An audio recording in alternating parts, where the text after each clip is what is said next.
Flat की बंगला, security की मग फ्रीडम. आज जर तुम्ही डिसिजन घेतला तर हा डिसिजन तुमची पुढची 10 वर्ष कशी असणार आहे ते डिसाईड करेल. नमस्कार मित्रांनो, मी संपदा आणि तुम्ही पाहताय तुमचं आवडतं प्लॉट गॅन.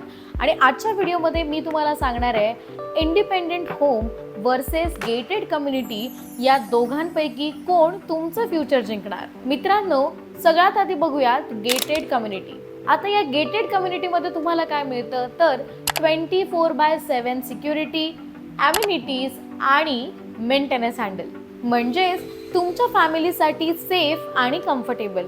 पण याच्यामध्ये तुम्हाला मेंटेनन्स चार्ज खूप जास्त असतो, प्रायव्हसी खूप कमी मिळते आणि सगळ्यात महत्त्वाचं म्हणजे काही वेळानंतर तुमच्या फ्लॅटची किंमत ही डिक्रीज व्हायला सुरुवात होते. पण इंडिपेंडेंट हाऊसमध्ये गेम एकदम उलटा असतो.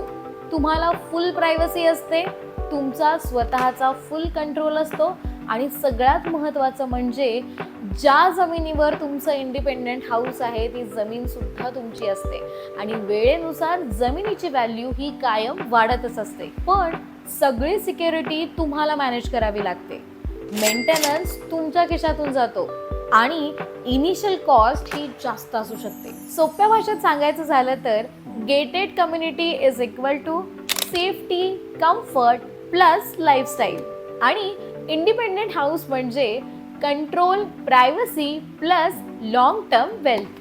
म्हणजेच काय तर फ्लॅट तुम्हाला लाईफस्टाईल देतो पण लँड तुम्हाला पैसा कमावून देते. तर मग मित्रांनो, तुम्हाला आपला आजचा व्हिडिओ कसा वाटला हे आम्हाला कमेंटमध्ये नक्की कळवा. व्हिडिओला लाईक करा, शेअर करा आणि अशाच नवनवीन व्हिडिओसाठी तुमच्या आवडत्या प्लॉट गॅनला सबस्क्राईब करायला अजिबात विसरू नका. भेटूयात नव्या व्हिडिओ सोबत.